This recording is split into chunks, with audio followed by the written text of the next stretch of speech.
Hello, welcome back to my channel. তো আজ আমরা যে ক্লাসটা করব সেটা আরপিএফ কনস্টেবলের এটা ৩ নম্বর ডে মানে থার্ড ডের ফার্স্ট শিফট, অর্থাৎ টোটাল তো ৩৬টা শিফটের এক্সাম হয়েছিল। তো সেক্ষেত্রে আমরা ৬টা শিফট কমপ্লিট করে ফেলেছি। আজকে আমাদের ৭ নম্বর শিফট হচ্ছে, মানে ৭ নম্বর শিফটের কথা বলছি, যেটা আমরা পার ডে ৩টে করে শিফট হচ্ছিলো। তো আমরা অর্থাৎ দুদিনের শিফট কমপ্লিট করে ফেলেছি, ৩টে করে শিফট। আজকের আমাদের ৩ নম্বর দিনের ফার্স্ট শিফট, যেটা 4th মার্চ ২০২৫ হয়েছে এবং এবং সকাল ৯টা থেকে 10:30 পর্যন্ত টাইম পিরিয়ড থাকে। যাই হোক, তো আমরা যেটা বলছিলাম যে আমরা আরপিএফ কনস্টেবলে যেমন ৩৬টা শিফটে টোটাল 50টা করে কোশ্চেন আমরা জিকে কমপ্লিট করার চেষ্টা করছি, যেটা upcoming NTPC CBT 1, graduate, under graduate দুটো, এবং গ্র্যাজুয়েট এবং 10+2 দুটো, এবং গ্রুপ ডি, এই টোটাল 3টে এক্সামিনেশন হতে চলেছে।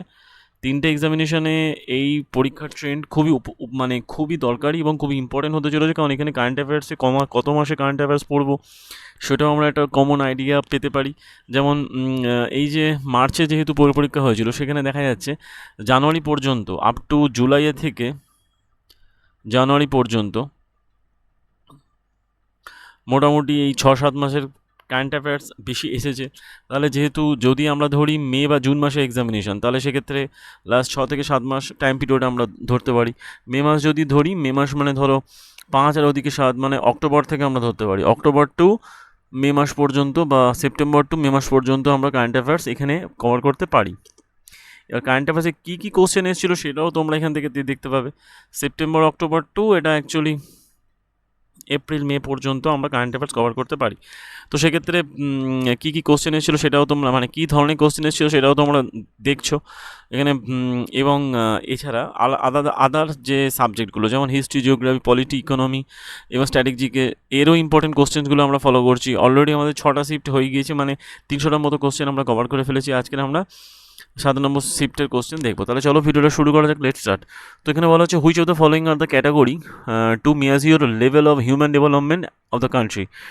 তো কোনো মানুষের মানে মানব উন্নয়ন সূচক কোনো দেশের দ্বারা নিয়ন্ত্রণ করতে গেলে, মানে নির্ণয় করতে গেলে বা নিরূপণ করতে গেলে কী কী পয়েন্ট দরকার হয়, সেক্ষেত্রে 4টে পয়েন্ট দরকার হয়, সেক্ষেত্রে 3টে পয়েন্ট দরকার হয়। প্রথমে বলা হয় ভেরি হাই, বলতে পারছে যে ক্যাটাগরিগুলোর মধ্যে পড়ছে very high, very high 1, 2, 3, below average বলে কিছু হয় না, 1, 2, 3 এই 3টে মানব উন্নয়ন সূচক ব্যবহার করা হয়। Very high, human development, medium আর লো, এখানে এভারেজ বলে কোনো পয়েন্ট হয় না। যাই হোক, তারপরে চলে আসছে who was the third ruler of the Maurya empire. তো মৌর্য এম্পায়ার ফার্স্ট রুলার ছিলেন চন্দ্রগুপ্ত মৌর্য, সেকেন্ড ছিলেন বিন্দুসার এবং তার ছেলে, এবং 3 নম্বর হলো অশোক, সম্রাট অশোক। তারপরে চলে আসছে যে which of the following statement are correct in the context of the consequence of 1857 revolt. তো 1857 সালের সিপাহি বিদ্রোহের সময় কোন কনটেক্সটগুলো ঠিকঠাক? তার মধ্যে Lord Canning held durbar in Allahabad 1857 না, এটা 1857তে হয়নি। তারপরে চলে আসছে the Indian administration was taken over by the Queen Victoria. হ্যাঁ, 1857 পরে অ্যাকচুয়ালি এই কনটেক্সটটা ঠিক হয়েছিল, যে এটা বলা হয়েছে যে ওই কুইন ভিক্টোরিয়া অ্যাকচুয়ালি ভারতের শাসনভার নিয়ে নেন এবং তাকে ভারতের সম্রাজ্ঞী বলে যে ঠিক ঘোষণা করা হয়, বাট 1857 সালে এই দরবারটা হয়নি। তারপরে বলা হচ্ছে when did India reach record low statutory liquid ratio, SLR, সেটা অ্যাকচুয়ালি 2024 হয়েছিল। সেটা কত? 2024 নভেম্বরে 18% হয়েছিল। এটা হচ্ছে রেকর্ড লো বলা হয় যে এসএলআর। এটা কিন্তু ভালো কোশ্চেন, এটা ইকোনমির একটা ভালো কোশ্চেনের মধ্যে পড়ে গেল। তারপরে বলছে which of the following crops is commonly grown in the dry arid area আর রিকোয়ার মিনিমাম ওয়াটার। সেক্ষেত্রে কোনটা দরকার হয়? বাজরা। এই জোয়ার বাজরাকে বলা হয় মিলেট জাতীয়। তো এই মিলেট জাতীয় ফসলগুলো উৎপাদনের ক্ষেত্রে অত্যন্ত কম পরিমাণে জলের দরকার হয়। সেক্ষেত্রে এটা অ্যাকচুয়ালি কী বললো, যে এই বাজরা। তারপরে বলা হচ্ছে in 1706 the compilation of the holy scripture of Sikh Guru Granth Sahib was authenticated by whom following. তো এই 1706 খ্রিস্টাব্দে অ্যাকচুয়ালি শিখ গুরু গ্রন্থ সাহেব এটা লিখেছিলেন কে? এটা করেছিলেন গুরু গোবিন্দ সিং। তিনি অথেন্টিকেটেড অফ দ্য ফলোয়িং, তিনি অ্যাকচুয়ালি চালু করেছিলেন গুরু গ্রন্থ সাহেব। 7 নম্বর বলা হয় জাস্টিস সঞ্জীব খান্না তিনি কততম ভারতের প্রধান জাস্টিস হিসেবে 11 নভেম্বর 2024 জয়েন করলেন? তিনি অ্যাকচুয়ালি 51st জাস্টিস তিনি। তারপরে বলা হচ্ছে which type of the wall is present in the close system. তো এই যে বলা হয় যে এই মানে বদ্ধ সিস্টেমের ক্ষেত্রে কোন ধরনের ওয়াল ব্যবহৃত হয়, which type of wall is present, বলা হয় ডায়াথার্মাল ওয়াল। ডায়াথার্মাল ওয়াল বলে এক ধরনের, এটা অ্যাকচুয়ালি ফিজিক্সের একটা কোশ্চেন, ওই তাপের ক্ষেত্রে আছে। বদ্ধ আর বলা হয় মুক্ত, ওপেন সিস্টেম আর একটা বদ্ধ সিস্টেম, ঠিক আছে। তো সেক্ষেত্রে 9 নম্বর কোশ্চেন হচ্ছে 22 August 2024 Bandhan bank launch Avni বলে একটা সেভিংস অ্যাকাউন্ট লঞ্চ করেছে to a product specifically design for woman that offers personal accident insurance cover. তো মহিলাদের জন্য ব্যক্তিগত অ্যাক্সিডেন্ট ইন্স্যুরেন্সের জন্য কত টাকা, 10 লাখ টাকার লঞ্চ করেছে কে? অবনি। সেটাকে কে লঞ্চ করেছে? সেটা হচ্ছে কে? বন্ধন ব্যাংক। তারপরে বলা হচ্ছে 10 নম্বর কোশ্চেন বিটুইন দ্য সেপ্টেম্বর 2023 আর March 2024 according to the financial stability report of the Reserve Bank of India the liquidity coverage ratio LCR of the bank decline to কত পার্সেন্টেজ কমেছে? সেক্ষেত্রে 130.3% কমে গিয়েছে। সেক্ষেত্রে LCR যে বলা হয় লিকুইডিটি কভারেজ রেশিও কমে গিয়েছে। 1990 the National Front Coalition government introduced the recommendation of the Mandal Commission of the reservation of OBC level in government service. সেক্ষেত্রে কত শতাংশ ওবিসি গভর্নমেন্ট সার্ভিসের ক্ষেত্রে রিজার্ভেশনের কথা ঘোষণা করেছিল মন্ডল কমিশন? 27%। 12 থেকে what is the primary character of the Thar desert soil? Thar মরুভূমির যে মৃত্তিকা তার প্রাথমিক বৈশিষ্ট্যগুলোর মধ্যে পড়ছে স্যান্ডি অ্যান্ড ড্রাই সয়েল, শুষ্ক এবং বালিকাময়। 13 নম্বর question what percentage of the Indian population dependent on the agriculture at the time of the independence? যখন ভারত স্বাধীন হয় তখন কত শতাংশ মানুষ কৃষিকাজের উপর নির্ভর ছিল? 75%। এটা খুব ভালো একটা কোশ্চেন, এটা ইকোনমি জিওগ্রাফি দুটোর ক্ষেত্রেই বলা যায়। তারপরে বলা হচ্ছে 14টা yeast is commonly used in kitchen for baking and brewing, the scientific name of the baker yeast is, বলা হয় স্যাকারোমাইসিস সেরিভিসি নামক একজনের ছত্রাক ব্যবহৃত হয় এখানে, এটা হলো ইস্ট হিসাবে ব্যবহৃত হয়। তারপরে বলা হচ্ছে Khardungla pass, one of the highest motor bike pass in the world, located which of the following state বা ইউনিয়ন? অ্যাকচুয়ালি এটা লাদাখে অবস্থান করছে। আগে যেটা জম্মু কাশ্মীর এবং লাদাখ একসাথে ছিল, বর্তমানে এটাকে দুটো ইউনিয়ন টেরিটরি করে ভাগ করে দেওয়া হয়েছে। সেই জন্য অবস্থান করছে এটা কোথায়? লাদাখে অবস্থিত খারদুংলা পাস। তারপরে বলা হচ্ছে which of the two fundamental electrical quantity are related by the Ohm's law অনুযায়ী কোন ফান্ডামেন্টাল কোয়ান্টিটিগুলোর মধ্যে ভোল্টেজ পড়ছে আর কি পড়ছে? কারেন্ট পড়ছে। আর এখানে ওহমটা এখানে যে ঠিক রিলেশনটা কী হয়? V=IR। তারপরে বলা হচ্ছে 17 দেখেটা admission and allocation of the new state is mention in the which of the following article of the Indian constitution? Admission এবং allocation of the new state, কোনো নতুন রাজ্য মানে কোনো নতুন রাজ্য যদি গঠন করা হয় তার ডিটেল সম্পর্কে কোন আর্টিকেলে বলা থাকবে? সেটা আর্টিকেল নাম্বার 2-তে বলা থাকবে। Which country has joined the Hague system in the 2024, expanding the geographical scope of WIPO's International Design System 97 country? এটা actually Saint Kitts and Nevis বলে এটা অ্যাকচুয়ালি জয়েন হয়েছে। Which country has join? তো Saint Kitts and Nevis বলে একটা দেশ add হয়েছে 97 country in the international design সিস্টেমের মধ্যে, যে অ্যাকচুয়ালি এই উইপো ইন্টারন্যাশনাল ডিজাইন সিস্টেমে 97 কান্ট্রির মধ্যে অ্যাড হয়েছে সেন্ট কিটস অ্যান্ড নেভিস। এটা অ্যাকচুয়ালি দ্বীপরাষ্ট্র একটা।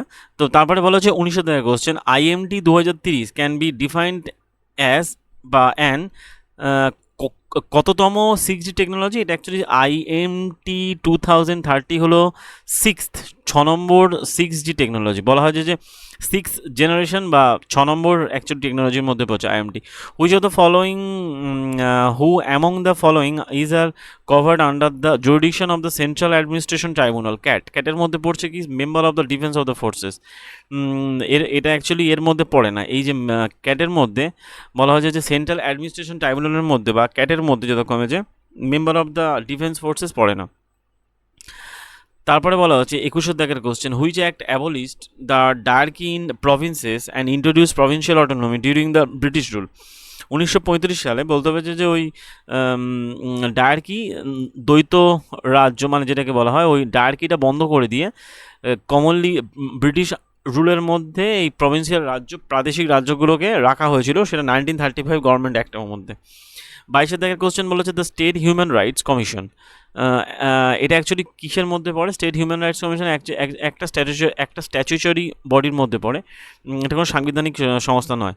তারপরে চলে আসে 23 দাগের phase change reaction in Daniell cell is an example of reversible process. এটা অ্যাকচুয়ালি মানে অভূমিকী বিক্রিয়ার মধ্যে পড়ে এই যে phase change reaction in Daniell সেলের মধ্যে যখন ফেস চেঞ্জ করা হয় তখন সেটা একটা অভূমিকী বিক্রিয়ার মধ্যে পড়ে। In Global Innovation Index GII 2024, India ranked 39th out of 133 economy which organized publish this report. সেক্ষেত্রে বলা হয় যে উইপো গ্লোবাল ইনোভেশন ইন্ডেক্সের ক্ষেত্রে রিপোর্ট বার করে 2024 রিপোর্টটা বার করে কি ওয়ার্ল্ড ইন্টেলেকচুয়াল প্রপার্টি অর্গানাইজেশন, যাকে বলে উইপো, এই রিপোর্টটা বার করে।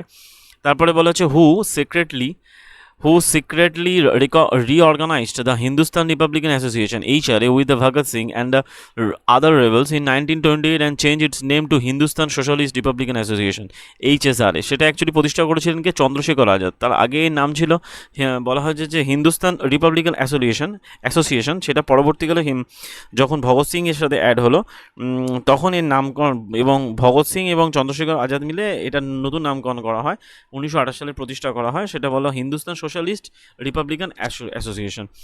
26 বলা হচ্ছে যে sub atomic particle like the electron, proton and neutron exhibit both particle and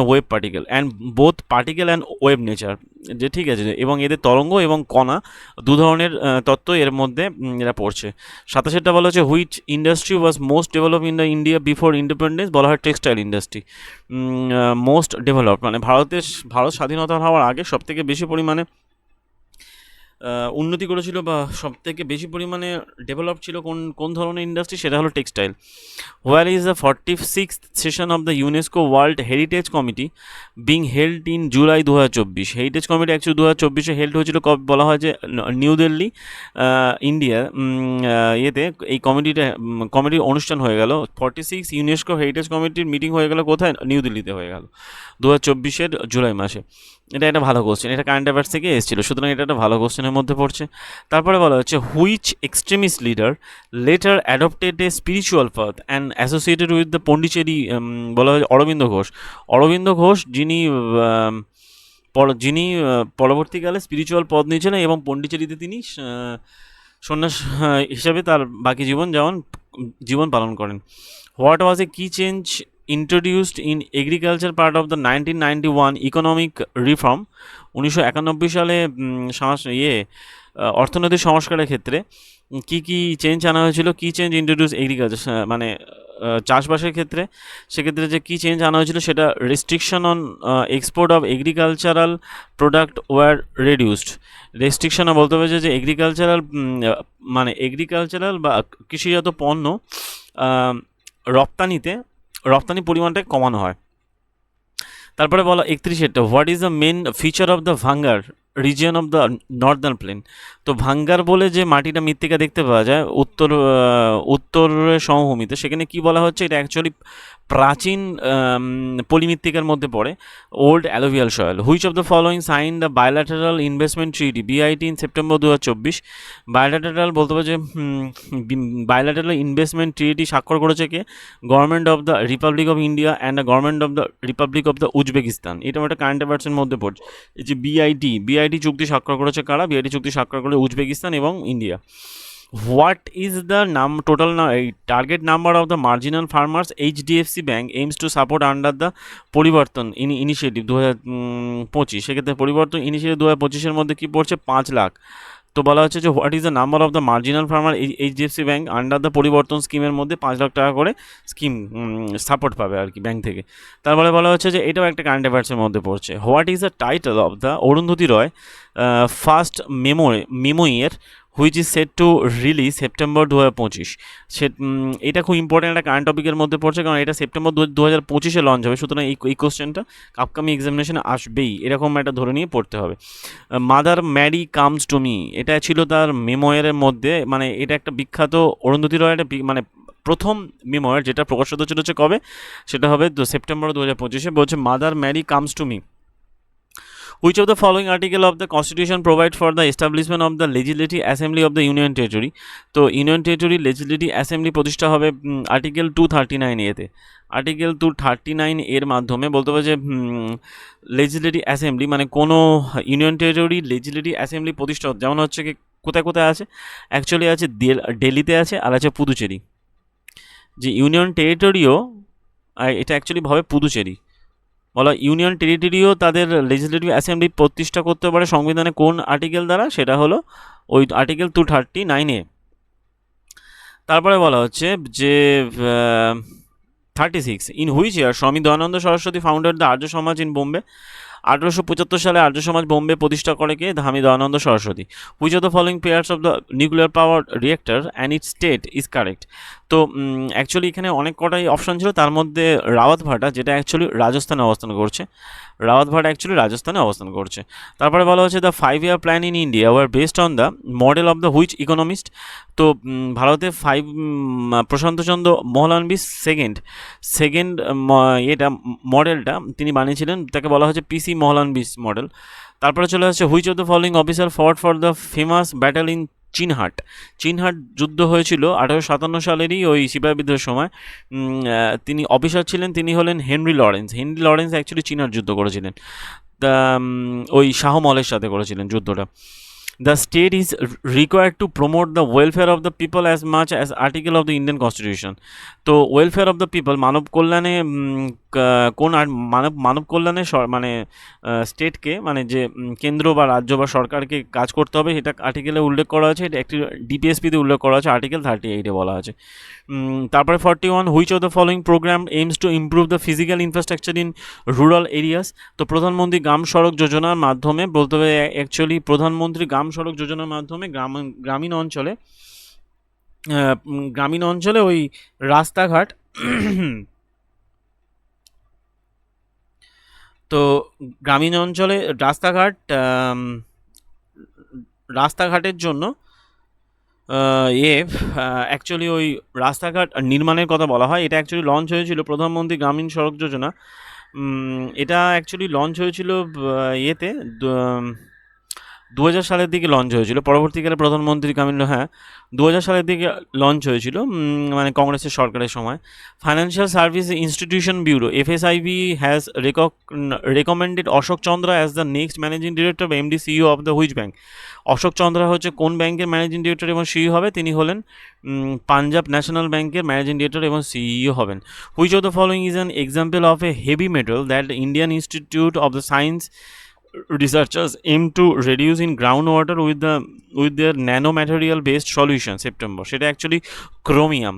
তো which of the following is example of the heavy metal that Indian Institute of Science researcher aim to reduce the ground water with their nanometer based solution in the? তো এই ক্রোমিয়ামের মাধ্যমে IISc মানে Indian Institute of সায়েন্সের রিসার্চাররা ground water aim to reduce in ground water, তাহলে এই ক্রোমিয়ামের পরিমাণটাকে কমানোর জন্য একটা সলিউশন বার করেছে, ন্যানো ম্যাটেরিয়াল বেসড সলিউশন বার করেছে। তারপরে বলা হচ্ছে যে who appoint the chief minister of the state? Governor of India of the state. এটা অ্যাকচুয়ালি আর্টিকেল 164। আর্টিকেল 164-এর মাধ্যমে কী করে গভর্নর কোনো ওই রাজ্যের বিধানসভার মন্ত্রিসভা তিনি নিয়োগ করতে পারেন। In which city did the Jyotiba Phule and with his wife start India first girls school? 1848-এ অ্যাকচুয়ালি পুনাতে জ্যোতিবা ফুলে তিনি তার প্রথম মহিলা বিশ্ববিদ্যালয় বা মহিলা বিদ্যালয় তিনি খুলেছিলেন। Which of the following state of the India is located on the coast of the Arabian sea? Arabian সিতে অবস্থান করছে কি বলা হয় Karnataka. States in India located on the coast of the Arabian সির মধ্যে অবস্থান করছে এখানে কর্ণাটকা কিন্তু কান্নাড়া কোস্টের মধ্যে পড়ে। Kavaratti island part of the union territory বা কাবারাত্রি অ্যাকচুয়ালি লাক্ষাদ্বীপের মধ্যে পড়ছে। কাবারাত্রি হলো লাক্ষাদ্বীপের বলা যেতে পারে, লাক্ষাদ্বীপের ওই ক্যাপিটাল বলা হয়। তারপরে বলা হচ্ছে যে a festival of the Jain community দিও Deepavali which is the celebrate 10 days after the Deepavali of to mark the attainment of the nirvana বা বাই মহাবীর। তো ওই দীপাবলির 10 দিন পর মহাবীর মারা গিয়েছিলেন, সেটাকে উদযাপন করার জন্য মানে সেই দিনটাকে সেলিব্রেট করা হয় দীপাবলি বলে। এটা অ্যাকচুয়ালি কোথায় হয়, তিনি বিহারে পাওয়াপুরিতে মারা গিয়েছিলেন। এটা তাহলে অ্যাকচুয়ালি জৈন কমিউনিটিদের একটা ফেস্টিভ্যাল, ঠিক আছে, জৈন কমিউনিটিদের। তারপরে বলা হচ্ছে the book religion and ideology of the rebels 1857, religion and ideology of the rebels 1857, লেখাকার ইকবাল হোসেন। ইকবাল হোসেনের লেখা হলো religion and ideology of the rebels 1857, which section of the citizenship act 1955 did the supreme court of India uphold in October 2024। তো citizenship act 1955 অনুযায়ী supreme court uphold October 2024-এ section six A এটাকে actually uphold করে দিয়েছে, 6A। তাহলে 1955-র citizenship অ্যাক্টের যে একটা part ছিল, মানে একটা সেকশন ছিল, সেকশন 6A, এটাকে আপহোল্ড করে দিয়েছে কি সুপ্রিম কোর্ট অক্টোবর 2024-এ। ব্যাস, মোটামুটি হয়ে গেল কমপ্লিট। তো এখান থেকে আমরা অনেক ধরনের কোশ্চেন দেখলাম, হিস্ট্রিও দেখলাম, তার পলিটি দেখলাম, এছাড়া জিওগ্রাফি, ইকোনমি, কারেন্ট অ্যাফেয়ার্সও দেখেছি, এবং স্ট্র্যাটেজিকে খুবই কম দেখলাম, মানে এছাড়া ওই ট্যান্সগুলো কম দেখলাম। মোটামুটি ইম্পর্টেন্ট কোশ্চেনগুলো আমরা এখানে কভার করলাম। তো আশা করি তোমাদের ভিডিও ভালো লেগেছে। যদি ভালো লেগে থাকে ভিডিওটাকে লাইক করো, শেয়ার করো, চ্যানেলটাকে সাবস্ক্রাইব করো, বন্ধুদের মধ্যে শেয়ার করো, এবং এর যাবতীয় পিডিএফ পেতে আমার টেলিগ্রাম চ্যানেলকে ফলো করো, এর ডিসক্রিপশনে দেওয়া থাকবে লিঙ্ক, সেখান থেকে তোমরা এর পিডিএফটা কালেক্ট করতে পারবে এবং পড়তে পারবে, এবং তার সাথে ভিডিও দেখতে থাকো। তো দেখা হচ্ছে পরের ভিডিওতে, আপাতত এই পর্যন্ত, থ্যাংক ইউ।